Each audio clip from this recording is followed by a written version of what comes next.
নতুন বধূ এবং নতুন বর একই প্রাইভেট কারের ভেতরে, মাইক্রো বাসের ভেতরে যাচ্ছিলেন।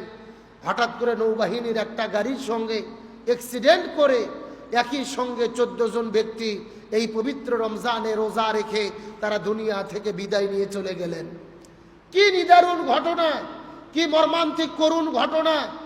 বইয়ের শরীরে এখনো নতুন শাড়ি আছে, হাতের ভেতরে মেহেদি আছে, বরের মাথায় টুপি আছে, পরনে পাঞ্জাবি আছে।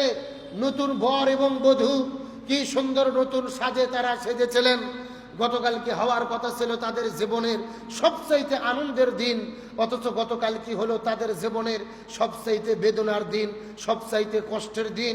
একই সঙ্গে 14 জন ব্যক্তি বিদায় নিলেন, একই সঙ্গে বরের একই পরিবারের 8 জন ব্যক্তি দুনিয়া থেকে বিদায় নিয়ে চলে গেলেন। যেই মর্মান্তিক ঘটনা দেখে তাম দেশের মানুষ কাঁদছেন। যেই বাবাটি মেয়েটিকে সেজে দিয়েছিলেন, বধূ সেজে স্বামীর বাড়িতে পাঠিয়ে দিয়েছিলেন, ওই বাবা মেয়েটিকে নিয়ে হাউমাউ করে কান্না করছেন। কান্না করতে করতে শেষলেস হয়ে অজ্ঞান হয়ে তিনি মাটিতে পড়ে যাচ্ছেন। যেই মেয়েটিকে সেজে দিয়েছিলেন বরের বাড়িতে যাবে, সেই মেয়েটি সেই নতুন বিয়ের শাড়ি পরে আজকে মৃত্যুবরণ করে কবরের দিকে ধাবিত হচ্ছেন। যেই ছেলেটি বর সেজেছিলেন, নতুন বউ নিয়ে বাসর ঘরে যাবে, নিজেদের ফুলসজ্জা রাত পার করবেন, আজকে সেই বরের পোশাক পরে তিনি কবরের দিকে ধাবিত হলেন।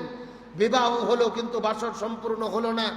22 দিন রোজা রাখলেন, আর একটা দিন রোজা রেখে ঈদ পালন করতে পারলেন না। তার মানে বোঝা যায় কখন কার মৃত্যু হবে কে বলতে পারে।